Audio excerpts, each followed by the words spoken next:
السحور في رينج 1000 جنيه وهيكفي كام يا عينيا؟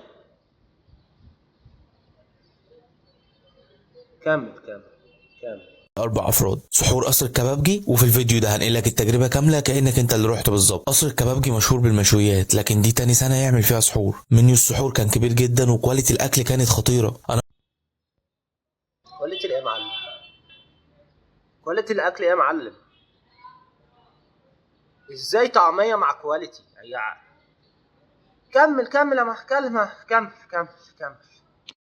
منيو السحور كان كبير جدا وكواليتي الاكل كانت خطيره. انا جربت الفول بالطحينه وسعره كان 79 جنيه ده حلو ولا وحش اللي هو يعني طبق فول 79 جنيه؟ يعني ده كويس ده ولا ايه؟ يعني ده حلو؟ يعني يعني ده كويس؟ لا مش فاهم لا. 70 جنيه. طبق البطاطس كان طعمه عادي وسعره كان 88 جنيه، وده كان احلى حاجه في السحور. طبق الحلاوه بالقشطه وسعره كان 147. وجربنا 107 ايه؟ 40 جنيه. يعني حتة طب وعلى ايه؟ ايوه على ايه؟ يا عم انا اجيب حلاوة تمام من ده و... وخلصت. طب ما اتغدى في البيت، ما اتسحر في البيت اسهل. وزي الفل وزي الفل والله زي الفل يعني كم كم. وسعره كان 147. وجربنا البيض المدحرج سعره كان 95 جنيه. مدحرج مش عايز اقول لك هو مدحرج على ايه. مش عايز اقول لك هو متدحرج على ايه عشان انا محترم.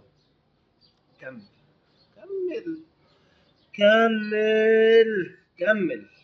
وهيكفي 4 افراد. الاجواء هناك كانت جميله جدا وفي روح وبهجه جميله، وده اكتر حاجه كان مشهور بيها قصر الكبابجي. يعني تعتبر خروجه حلوه ليك انت واصحابك وتقضوا يوم حلو مع بعض. طبق الفول ده انا هخمس فيه انا وصاحبي يعني ولا ايه؟ مش فاهم يعني، معلش يعني طبق الفول ده صغير جدا. الخمس بيضات دول المدحرجين هنمشيهم لك مدحرجين. هم ايه بقى؟ ده هيكفيني ولا ايه؟ يا ابني هو انت بتتكلم ايه؟ يا معلم انا باكل الطبق الفول ده لوحدي يعني. الاربع خمس بيضات اللي مسميهم مدحرجين دول انا باكلهم في ايه يا بابا؟ في ايه يا حبيبي؟ يا بابا انا الرينج لايت بتاعي بايظ وبصور في البلكونه يعني. صباح الفل.